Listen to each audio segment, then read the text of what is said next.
بسم الله الرحمن الرحيم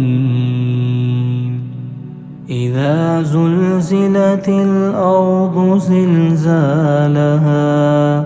وأخرجت الأرض أثقالها وقال الإنسان ما لها يومئذ تحدث أخبارها بأن ربك أوحى لها يومئذ يصدر الناس أشتاتا ليروا أعمالهم فمن يعمل مثقال ذرة خيرا يره ومن يعمل مثقال ذرة شرا